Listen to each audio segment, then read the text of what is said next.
Alright, hey everybody, welcome back. Today we have a special guest. We have Jack Dar. Hi. Say hi, Jack. Yeah, so he's going to help me out with doing a little bit of a mail call. We got a bunch of stuff to open. I've been kind of on a crazy comic book binge lately. There's a bunch of really cool stuff coming out. HBO, they're going to have the Green Lantern show. There's the new Venom movie, so I've been kind of like trying to find crazy deals, and I found a bunch of cool stuff. But Jack is actually here today with Pat to visit our baby. Yes, you heard it right. The baby has finally come, and Jack actually just got to hold her, and Pat got to hold her, but baby's not going to be on video yet. We're going to wait quite a while because Mommy doesn't want her on here. So, yeah, so it'll be a little bit till you guys see the baby, but I promise you, you will see the baby. But yeah, while Jack's here too, just for being my special guest, I gave him a couple of things. Let's show him what you got, Jack. I got this figurine case. It's an R2-D2 figurine case, and it comes with a little play set inside. If you've seen some of my previous videos, I showed you that once. Now, what else did you get, Jack? You got a Raftar with... Who's the guy that's in it? Oh, it's Balatik. Balatik, you've seen him in episode 7. When Han Solo and Rey and Finn are going away, and they find Chewbacca and Han Solo. Yeah, right when they first meet Han Solo is when we see that. When they first get into the Millennium Falcon.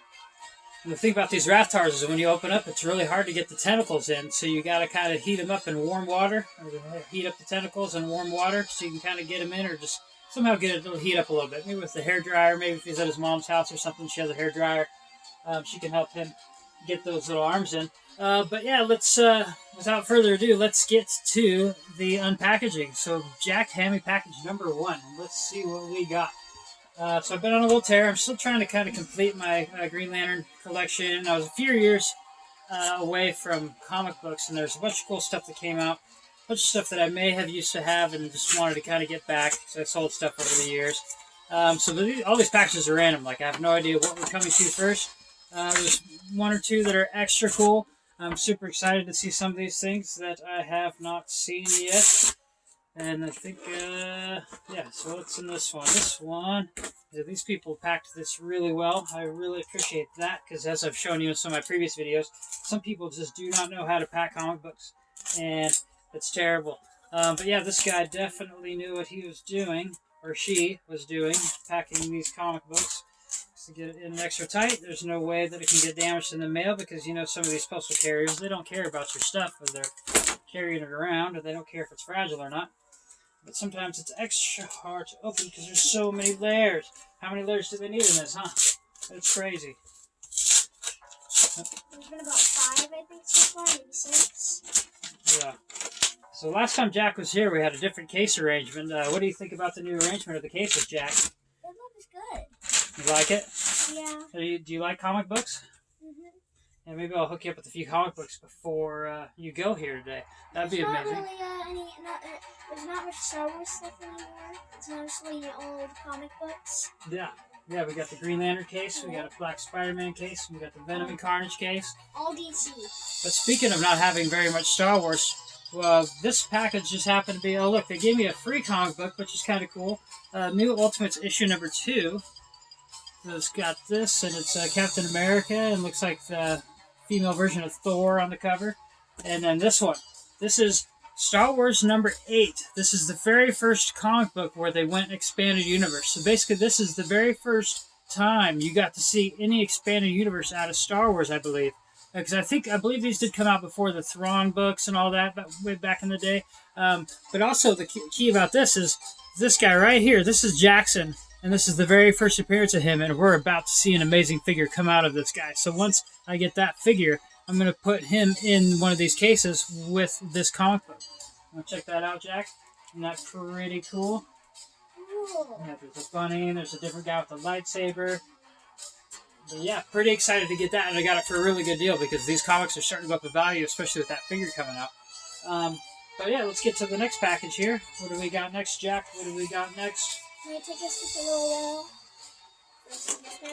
Yeah, it's going to take a little bit.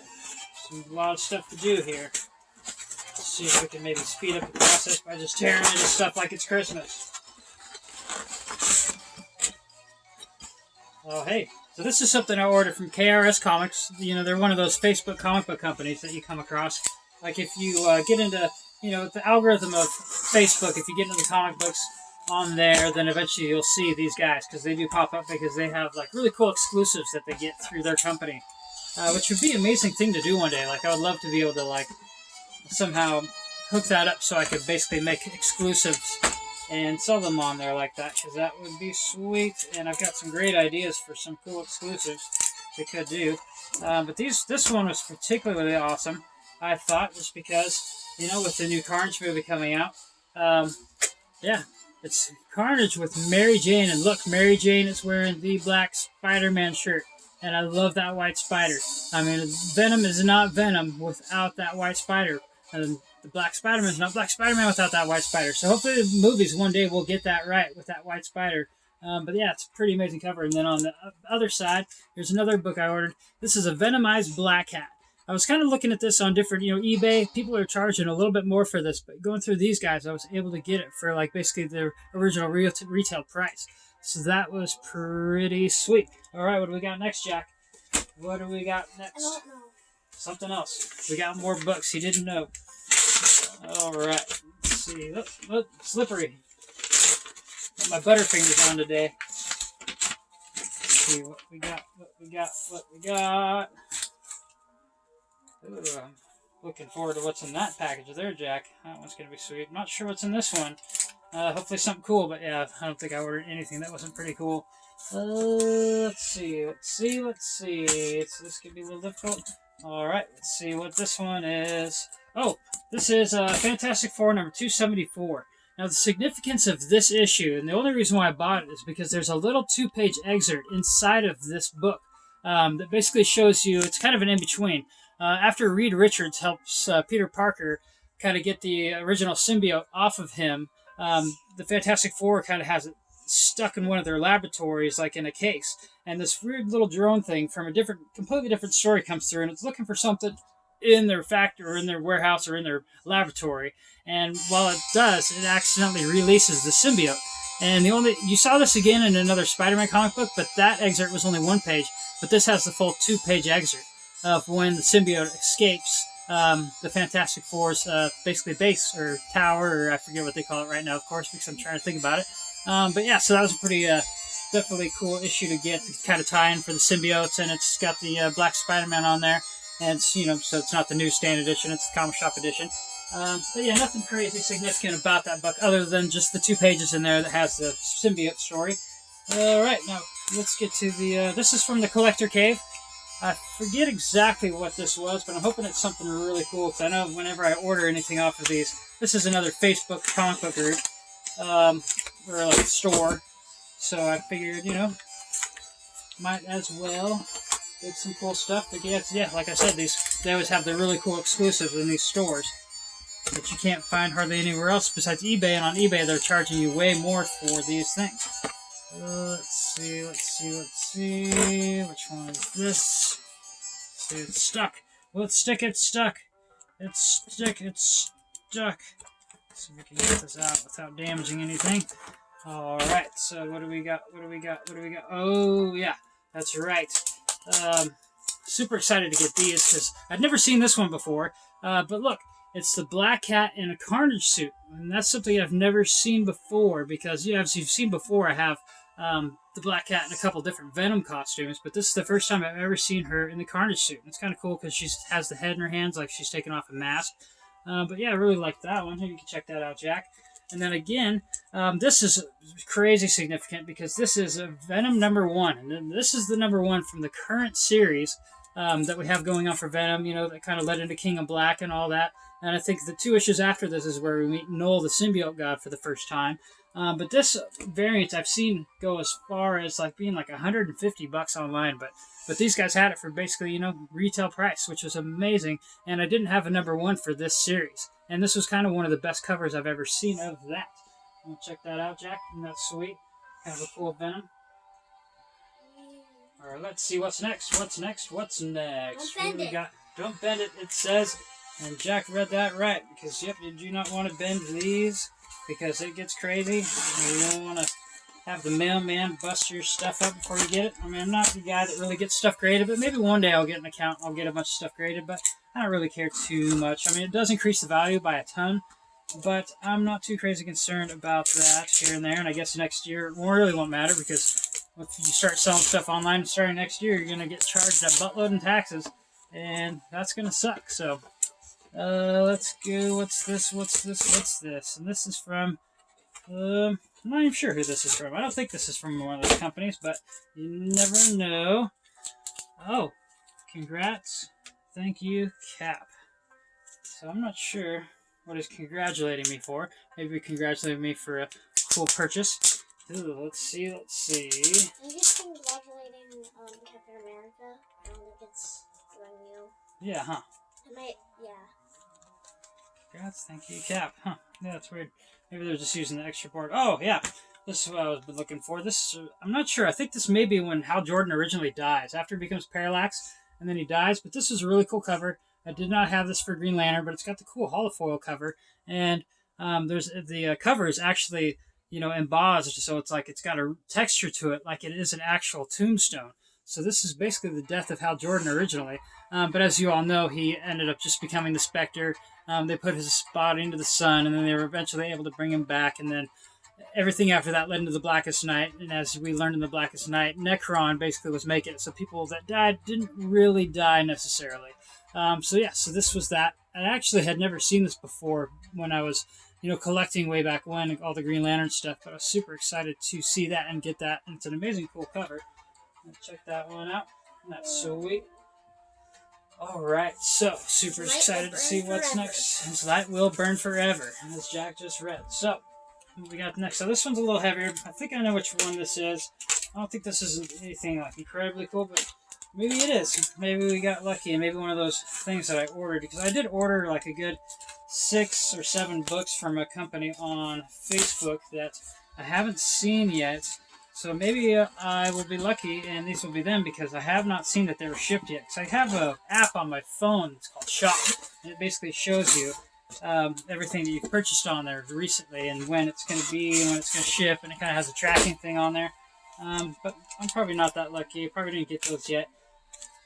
But once I do get those, you'll definitely see them on here. Alright, what are these? What are these? All wrapped up in paper. Yep, there's a good 5-6 books in here. So this might be what I ordered. So I'll be super excited if that is. But I'm thinking it might be... Nope, this is something else. But I was really excited to get these when I found them, because somehow I missed this series. I wasn't doing comics at the time. Looks like it may have gotten a little damaged, but at least it's issues 3, 4, and 5 as opposed to 1 and 2. But I did get them for really cheap, basically less than what cover price is, plus it was free shipping. So this is Symbiote Spider-Man Alien Reality, and this is the set number 1 through 5. So, yeah, this is basically kind of the first run that kind of led into the redoing of the Symbiote Spider-Man. And as you saw, if you're collecting any of the King of Black, they have another series of Symbiote Spider-Man. And for that, it looks like in this series he's fighting against the Hobgoblin. And look, it's Doctor Strange with the symbiote. That's something I've never seen before. That is awesome. Hey, check it out. Doctor Strange with the black Spider-Man suit. Isn't that sweet? And then here again, it looks like Spider-Man's fighting against Nightmare. And that probably has something to do with the whole Doctor Strange tie-in there, because, Doctor Strange and Nightmare kind of go hand in hand with that multiverse. But this is a super cool cover, because it looks like Peter and the symbiote kind of coming off of him, kind of being big and bad. And it's almost like a cross between Venom and the Black Spider-Man all at the same time. Check that one out, and then you can pass me the next one. What do we got next? All right. We're down to only 2 left. Yep, one more after this one, just like Jack said. Let's get her here. Hopefully we can do all this before my memory fills up with this video. Well, I guess it's not that long, and I just erased a good lengthy video. Alright, so these ones might not be as exciting as the ones that we had already opened. Oh yeah, too, I'm about to go pick up, there was a new Mandalorian helmet that just came out from the new Mandalorian show on Disney+. And it's a Black Series helmet, so it's going to be amazing. And so once I get that, I will show you guys that. We'll do video unboxing, and I'll probably put on my Mandalorian costume for that. But yeah, this one I just saw randomly on. I was just searching for Venom stuff, and this was back in the day they were kind of like a cheaper issue that you could get that weren't really like anything. It was just kind of recaps, just kind of talking to you about all the stuff that happened before. But I really love the cover because I love this version of Venom, and I believe this is Eric Larson that did the art. No, it's Milgram, but it's basically based off of the Eric Larson Venom with the big jaw and the crazy eyes and all that. But I just thought that was pretty cool. Check that one out, Jack. Isn't that a sweet Venom? All right, now lastly but not leastly, let's see what the last thing is that we got. What did we get? What did we get? Let's see. This one might not be as exciting as some of the other stuff, but I do have some stuff I'm expecting in the mail that's super exciting, like some stuff I ordered from some of those Facebook companies and such like that. This one, again, packed pretty well. I don't know how those other few got damaged. I was kind of disappointed about that, but, just can't complain too much. Yeah, these ones aren't too exciting, but I think there was an excerpt about the symbiote in one of these. But this is Web of Spider-Man number 13, 16, and 17. And, yeah, so this is one of the last kind of times you see Peter Parker in the black suit in the Web of Venom. And then this one, that was first issue of Daring New Adventures and Mysteries of Suspense. So I think this is where they kind of switched artists and writer, maybe, for this series. And then we get to issue number 17. And as you know, in issue number 18 of this series is when you kind of see Eddie Brock for the first time. And you don't really see him. All you see is his hand. And he pushes Spider-Man in front of a subway, and his spider sense doesn't go off, so that's what the crazy thing is. How did his spider sense not go off? And this guy just pushed him in front of a train. But that's all we got now. Thank you, Jack. Say goodbye. Bye. Bye, everybody, and I'll talk to you soon, and make sure to like and subscribe.